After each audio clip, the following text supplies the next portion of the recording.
Hi everyone. तो आज हूँ सावित्री व्रत।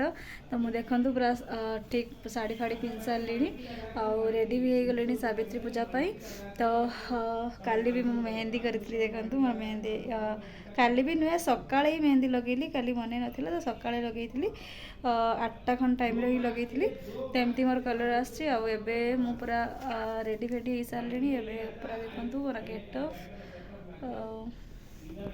देखु ये शाढ़ीटा यहाँ हूँ पुराणा शाढ़ी यहाँ पिंधिकी पूजा करेंगे आ गए शाढ़ी रखी जोटा मोर रेड कलर रोटे किणी आनी तो सहीटा मुझे पूजा करी और यहाँ पिंधिकी पूजा कर भगवान के पाखे रखी पूजा करने।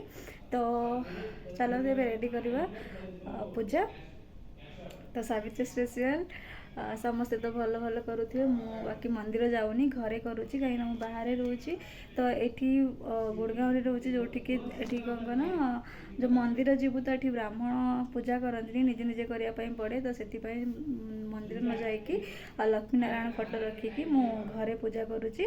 तो चलते देखा केमती कौन कर जब एवं जाए मो चैनल को सब्सक्राइब करना प्लीज सब्सक्राइब कर दिंतु लाइक कर दिंतु आ वीडियो को पूरा लास्ट जाए देखु आज मो सावित्री केमती पूजा करुँची कौन करुँची। ये देखु ये शाढ़ीटा मु पूजा करी यहाँ पिंक कलर भी नुहे माने पिंक मेरून कलर। तो ता सहित ये चूड़ी सेट भी अच्छी और मोर सेपटे सिंदूर सिंदूर सब अच्छी। तो यही शाढ़ी नहीं कि मुझे पूजा करी पूजा कर सारापर ये शाढ़ी को पिंधिकी फोटो उठेबी। तो